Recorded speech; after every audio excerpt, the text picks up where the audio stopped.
As a thought leader in HR, a lot of people approach me and say, John, I want to be more strategic. So being strategic or having a strategic impact means that it's a big picture. It's beyond one function. So if you just do recruiting, you can't be strategic. You have to impact business goals, so not HR goals, but sales, revenue, stock price. It has to be multi-year, so it can't just be 1 year. It's got to be impact over several years.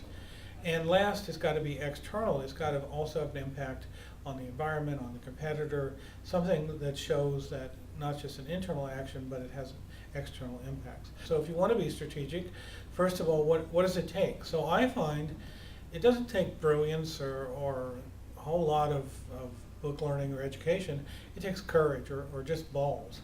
Is that you can't be afraid, if you want to be strategic, to ruffle some feathers. So if you're Steve Jobs at Apple, a computer company, and you walk in and say, let's do iPod, let's do music, people are going to laugh at you, going to criticize you. And that's the definition of strategic, is half the people in the room laugh. So I'm sure Columbus, when he said, damn, let's go to America, most of the sea captains laughed and said, no, you're going to go 2 miles and sink. So you got to have courage, expect people to laugh at you. That is the very definition of innovation. Next, the people in HR are probably part of the problem. So no offense, but they're probably not competitive. They're certainly not risk takers. So Business Week did an analysis of all business levels and said who are the most risk takers, which turned out to be salespeople or product development. Who are the least risk takers? HR, lawyers, and accountants. So we're in that range of people that tend not to be strategic, not risk takers. If I wanted to be strategic, I would study strategic HR functions or companies. On my list, it's Google, it's Microsoft, it's Zappos, it's, say, Netflix. So for example, most companies are very administrative, very tactical. They have a policy on absenteeism, policy on vacation. Netflix is pretty simple. They have no absenteeism tracking, no vacation policy. You work when you want, you take off when you want, you're paid primarily for performance, so you figure out when you have to be there, but there's no vacation tracking. That would be strategic, that would be different, that would make you a hero. Trust me, people that say take all the time you want are heroes. You need to solve business problems, so most of us do recruiting, retention, but a business problem is sales, a business problem is customer satisfaction, product development, first to market. So if you're going to be strategic, you have to show your impact. And most HR people use the term align with business problems or business goals. It's a horrible word. What you really need to say is no. Anyone who looks at what you're doing, your actions, see they contribute to solving the problem. So there's a direct line between what you do and the solving of the business problem. Most organizations are not exceptional because they don't do best practice sharing.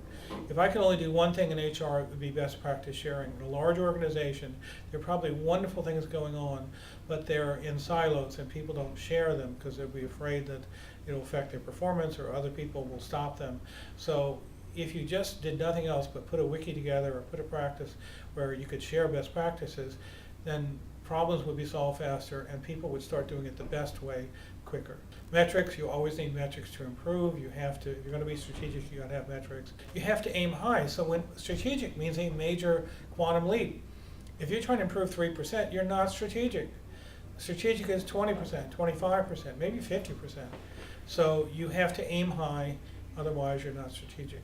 The best practice company has to be Microsoft, so I am critical of Microsoft. Microsoft has, people have egos. They said for years they were great at HR, they really had no evidence, but in the last 5 years they really have transformed. They have moved from what was okay to truly exceptional. So for example, they give a 3-year budget to recruiting.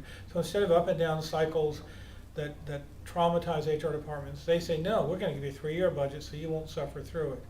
They didn't allow blogs, now they allow blogs. Their talent community approach, using talent communities to over time sway people, build relationships to convince them to want to work for Microsoft is incredible. So they have gone from what I would consider average to strategic in a very short period of time and would be a great role model to follow.